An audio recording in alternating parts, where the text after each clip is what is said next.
అరుణాచలం గిరి ప్రదక్షిణ వెనుక ఉన్న మీకు తెలియని రహస్యాలు. మన హిందూ ధర్మంలో కొన్ని ప్రదేశాలు కేవలం పుణ్యక్షేత్రాలు మాత్రమే కాదు, అవి సాక్షాత్తు దైవ స్వరూపాలు. అలాంటి ఒక పుణ్యక్షేత్రం తమిళనాడులోని తిరువణ్ణమలై. ఇక్కడ ఉన్న అరుణాచలం కొండ అది కేవలం ఒక కొండ కాదు, ఇది సాక్షాత్తు శివయ్యే.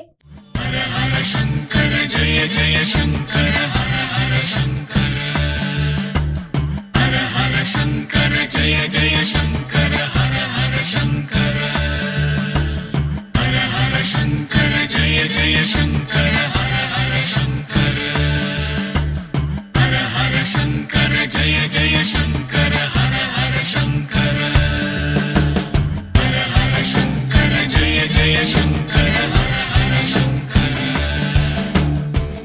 లక్షలాది మంది భక్తులు చెప్పులు లేకుండా ఒకే ఒక్క ఉద్దేశంతో ఈ కొండ చుట్టూ 14 కిలోమీటర్లు నడుస్తారు.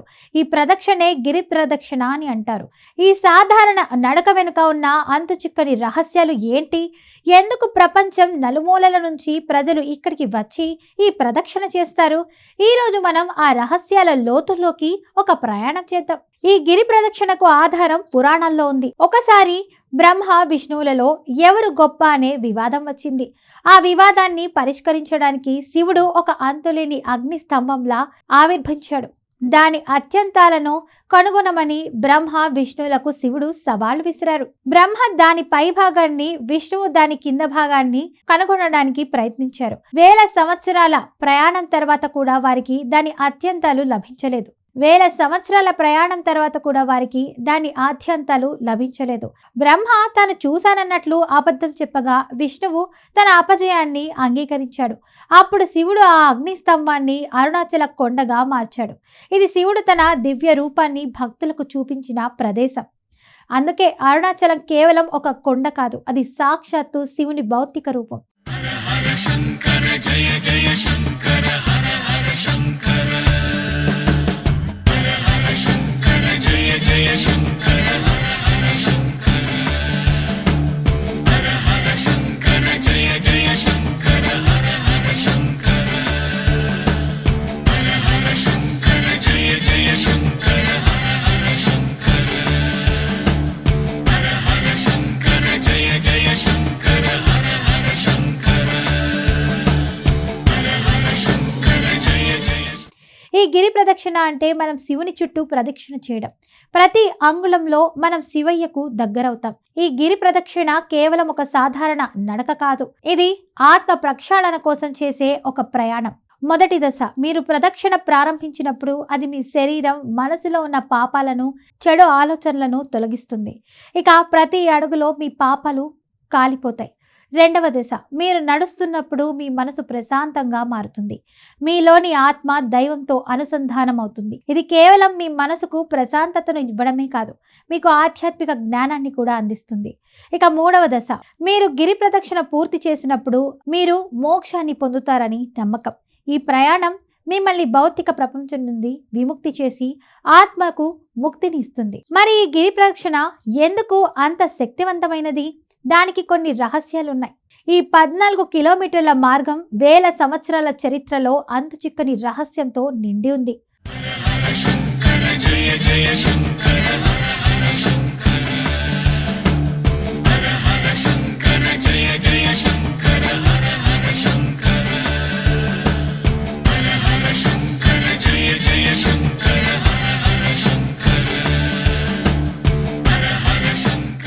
అష్టలింగాలు. ఈ మార్గంలో 8 లింగాలు ఉన్నాయి. అవి ఇంద్రలింగం, అగ్నిలింగం, యమలింగం, నైరుతిలింగం, వరుణలింగం, వాయులింగం, కుబేరలింగం మరియు ఈశానలింగం. ఈ ప్రతి లింగాన్ని దర్శించడం వల్ల మీకు ప్రత్యేకమైన ఆశీస్సులు లభిస్తాయి. పుణ్య సరోవరాలు. ఈ మార్గంలో ఉన్న అనేక పవిత్ర జల ప్రదేశాలు. పురాణాల ప్రకారం అనేక ఋషులు, మునులు మరియు దేవతలు స్నానం చేసి శివయ్యను పూజించిన ప్రదేశాలు. ఈ ప్రదేశాలలో స్నానం చేయడం వల్ల పాపాలు తొలగిపోతాయని నమ్ముతున్నారు.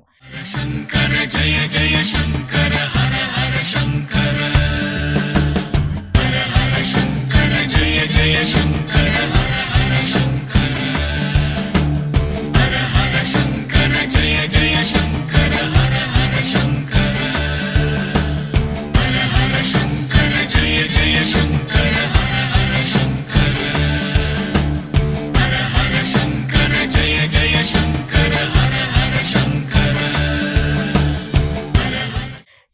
అదృశ్య ప్రయాణం. అరుణాచలం ఒక జీవన శక్తి కేంద్రం. ఇక్కడ ఎందరో సిద్ధులు, సాధువులు అదృశ్య రూపంలో నడుస్తూ ఉంటారని నమ్మకం. అందుకే ఒక్కొక్క అడుగులో మనం ఈ దివ్య ఆత్మలతో కలిసి నడుస్తున్నట్లు భావించాలి. గిరి ప్రదక్షిణకు వెళ్ళేటప్పుడు చెప్పులు లేకుండా నడవటం చాలా ముఖ్యం. ఎందుకంటే ఆ కొండ సాక్షాత్తు శివుడి రూపం. శివునిపై చెప్పులతో నడవటం తగదు. మరి ఇప్పుడు మీకు అర్థమైంది కదా, గిరి ప్రదక్షిణ అంటే కేవలం ఒక నడక కాదు, అది ఒక ఆత్మ ప్రయాణం. అది దేవునితో కలిసి నడవటం. ఈ రహస్యాలను తెలుసుకున్న తర్వాత మీరు ఈసారి అరుణాచలం వెళ్ళినప్పుడు మీరు కేవలం నడవరు, మీరు సాక్షాత్తు శివయ్యతో కలిసి నడుస్తారు. మీ ప్రతి అడుగులో ఆయన ఆశీస్సులు ఉంటాయి. మరి మీరెప్పుడు ఈ గిరి ప్రదక్షిణ చేస్తారు? ఎప్పుడు మీ ఆత్మను శుద్ధి చేసుకుంటారు? మీ అభిప్రాయాన్ని కమెంట్స్లో తెలియజేయండి. మళ్ళీ మరో ఆసక్తికరమైన కథనంతో కలుద్దాం. అరుణాచలం గిరి ప్రదక్షిణ వెనుక ఉన్న మీకు తెలియని రహస్యాలు. మన హిందూ ధర్మంలో కొన్ని ప్రదేశాలు కేవలం పుణ్యక్షేత్రాలు మాత్రమే కాదు, అవి సాక్షాత్తు దైవ స్వరూపాలు. అలాంటి ఒక పుణ్యక్షేత్రం తమిళనాడులోని తిరువణ్ణమలై. ఇక్కడ ఉన్న అరుణాచలం కొండ అది కేవలం ఒక కొండ కాదు, ఇది సాక్షాత్తు శివయ్యే. హర హర శంకర జయ జయ శంకర హర హర శంకర హర హర శంకర జయ జయ శంకర హర హర శంకర హర హర శంకర జయ జయ శంకర హర హర శంకర హర హర శంకర జయ జయ శంకర హర హర శంకర హర హర శంకర జయ జయ శంకర హర హర శంకర. లక్షలాది మంది భక్తులు చెప్పులు లేకుండా ఒకే ఒక్క ఉద్దేశంతో ఈ కొండ చుట్టూ 14 కిలోమీటర్లు నడుస్తారు. ఈ ప్రదక్షిణే గిరి ప్రదక్షిణ అని అంటారు. ఈ సాధారణ నడక వెనుక ఉన్న అంతు చిక్కని రహస్యాలు ఏంటి? ఎందుకు ప్రపంచం నలుమూలల నుంచి ప్రజలు ఇక్కడికి వచ్చి ఈ ప్రదక్షిణ చేస్తారు? ఈరోజు మనం ఆ రహస్యాల లోతుల్లోకి ఒక ప్రయాణం చేద్దాం. ఈ గిరి ప్రదక్షిణకు ఆధారం పురాణాల్లో ఉంది. ఒకసారి బ్రహ్మ విష్ణువులలో ఎవరు గొప్ప అనే వివాదం వచ్చింది. ఆ వివాదాన్ని పరిష్కరించడానికి శివుడు ఒక అంతులేని అగ్ని స్తంభంలా ఆవిర్భవించాడు. దాని అత్యంతాలను కనుగొనమని బ్రహ్మ విష్ణువులకు శివుడు సవాల్ విసిరారు. బ్రహ్మ దాని పై భాగాన్ని, విష్ణువు దాని కింద భాగాన్ని కనుగొనడానికి ప్రయత్నించారు. వేల సంవత్సరాల ప్రయాణం తర్వాత కూడా వారికి దాని అత్యంతాలు లభించలేదు. దాని ఆద్యంతాలు లభించలేదు. బ్రహ్మ తాను చూశానన్నట్లు అబద్ధం చెప్పగా విష్ణువు తన అపజయాన్ని అంగీకరించాడు. అప్పుడు శివుడు ఆ అగ్ని స్తంభాన్ని అరుణాచల కొండగా మార్చాడు. ఇది శివుడు తన దివ్య రూపాన్ని భక్తులకు చూపించిన ప్రదేశం. అందుకే అరుణాచలం కేవలం ఒక కొండ కాదు, అది సాక్షాత్తు శివుని భౌతిక రూపం. హర హర శంకర జయ జయ శంకర హర హర శంకర హర హర శంకర జయ జయ శంకర హర హర శంకర హర హర శంకర జయ జయ శంకర హర హర శంకర హర హర శంకర జయ జయ శంకర హర హర శంకర హర హర శంకర జయ జయ శంకర హర హర శంకర హర హర శంకర జయ జయ. ఈ గిరి ప్రదక్షిణ అంటే మనం శివుని చుట్టూ ప్రదక్షిణ చేయడం. ప్రతి అంగుళంలో మనం శివయ్యకు దగ్గరవుతాం. ఈ గిరి ప్రదక్షిణ కేవలం ఒక సాధారణ నడక కాదు, ఇది ఆత్మ ప్రక్షాళన కోసం చేసే ఒక ప్రయాణం.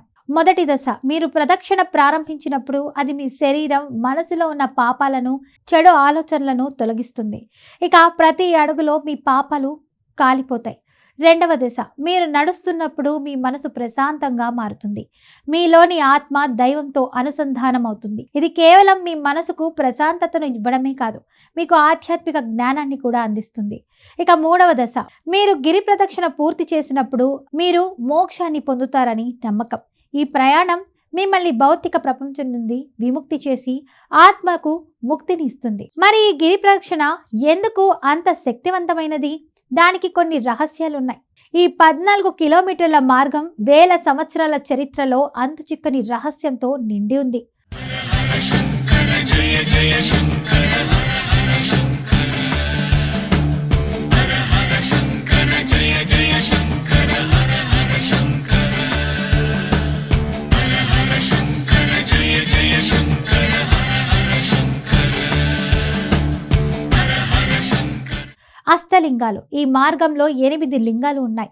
అవి ఇంద్రలింగం, అగ్నిలింగం, యమలింగం, నైరుతిలింగం, వరుణలింగం, వాయులింగం, కుబేరలింగం మరియు ఈశానలింగం. ఈ ప్రతి లింగాన్ని దర్శించడం వల్ల మీకు ప్రత్యేకమైన ఆశీస్సులు లభిస్తాయి. పుణ్య సరోవరాలు. ఈ మార్గంలో ఉన్న అనేక పవిత్ర జల ప్రదేశాలు. పురాణాల ప్రకారం అనేక ఋషులు, మునులు మరియు దేవతలు స్నానం చేసి శివయ్యను పూజించిన ప్రదేశాలు. ఈ ప్రదేశాలలో స్నానం చేయడం వల్ల పాపాలు తొలగిపోతాయని నమ్ముతున్నారు. శంకర జయ జయ శంకర హర హర శంకర హర హర శంకర జయ జయ శంకర హర హర శంకర హర హర శంకర జయ జయ శంకర హర హర శంకర హర హర శంకర జయ జయ శంకర హర హర శంకర హర హర శంకర జయ జయ శంకర హర హర శంకర. సిద్ధుల అదృశ్య ప్రయాణం. అరుణాచలం ఒక జీవన శక్తి కేంద్రం. ఇక్కడ ఎందరో సిద్ధులు, సాధువులు అదృశ్య రూపంలో నడుస్తూ ఉంటారని నమ్మకం. అందుకే ఒక్కొక్క అడుగులో మనం ఈ దివ్య ఆత్మలతో కలిసి నడుస్తున్నట్లు భావించాలి. గిరి ప్రదక్షిణకు వెళ్ళేటప్పుడు చెప్పులు లేకుండా నడవటం చాలా ముఖ్యం. ఎందుకంటే ఆ కొండ సాక్షాత్తు శివుడి రూపం. శివునిపై చెప్పులతో నడవటం తగదు. మరి ఇప్పుడు మీకు అర్థమైంది కదా, గిరి ప్రదక్షిణ అంటే కేవలం ఒక నడక కాదు, అది ఒక ఆత్మ ప్రయాణం. అది దేవునితో కలిసి నడవటం. ఈ రహస్యాలను తెలుసుకున్న తర్వాత మీరు ఈసారి అరుణాచలం వెళ్ళినప్పుడు మీరు కేవలం నడవరు, మీరు సాక్షాత్తు శివయ్యతో కలిసి నడుస్తారు. మీ ప్రతి అడుగులో ఆయన ఆశీస్సులు ఉంటాయి. మరి మీరెప్పుడు ఈ గిరి ప్రదక్షిణ చేస్తారు? ఎప్పుడు మీ ఆత్మను శుద్ధి చేసుకుంటారు? మీ అభిప్రాయాన్ని కమెంట్స్లో తెలియజేయండి. మళ్ళీ మరో ఆసక్తికరమైన కథనంతో కలుద్దాం.